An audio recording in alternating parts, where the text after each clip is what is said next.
I don't know it's moving, but I trust it moves. So for me, when I don't feel that impact. Even I hit that now, I don't feel that impact. I can't tell what's hot or cold. I can't feel any impact. And my internal organs now are slowing down.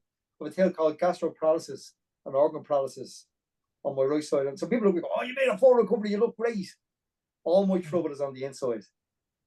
So it's the stuff you can't see. Because the nerve receptors, when I eat, I can only hold so much food down. I had a permanent feed tube put in, which was taken out. Lucky enough, I was able to learn how to read. But there was a time when they thought I'd never eat again. I was never meant to walk in. I was never meant. So everything has gone full circle. But most of my issues now are on the inside, but you just can't see. So I have tremors in my eyes. I wear glasses now because I have tremors in my eyes because my focus, my eyes are constantly racing because they don't know how to relax any longer.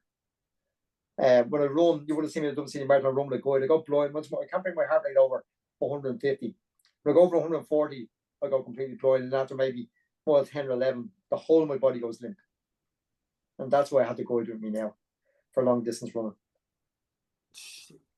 I was reading that you Again, I say I don't run in when it rains, Ger. Well, it's only because I go to shower these days. I get electric shocks in my head because my body can't process.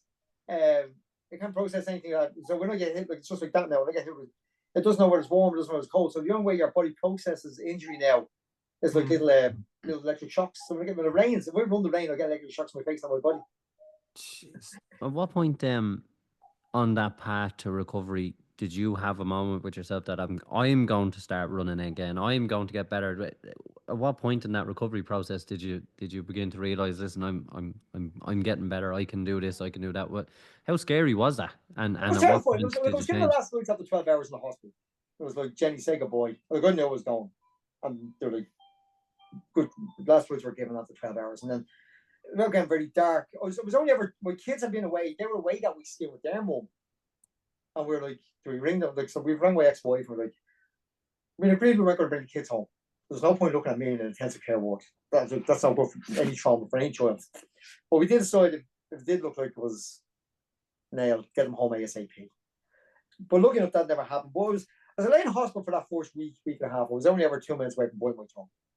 I was going, this is not how I live. I don't go from being one of the fittest guys, if not the fittest guy in the room, being a guy that can't walk. Like, they put me in I was in a wheelchair and I'd fall over to the side. I couldn't sit up.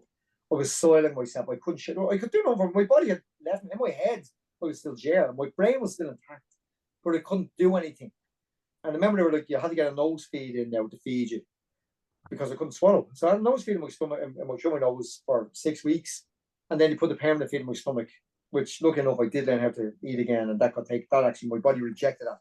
So it was a case of learning how to eat again. But I suppose the big turning point was maybe 3 weeks. And I had this amazing physio called Sonia McConnell down there in Beaumont in the and she used to say to me, if you can get your feed in your stomach, they give you the stomach feed and you can pump yourself up a milkshake because it's just a syringe. That's how they taught to eat from now on. And you can get on your Zimmer frame. You can decide not to go to Dunleary, the rehab centre, for 6 months. They'll let you go home and they'll send a rehab team home to you for 6 to 8 weeks. That's all. But at least you're home. I remember thinking, okay, that's so after 3 weeks, there's videos out there, you'll see that I have a page called Work It Out 2025, and that's my recovery page about.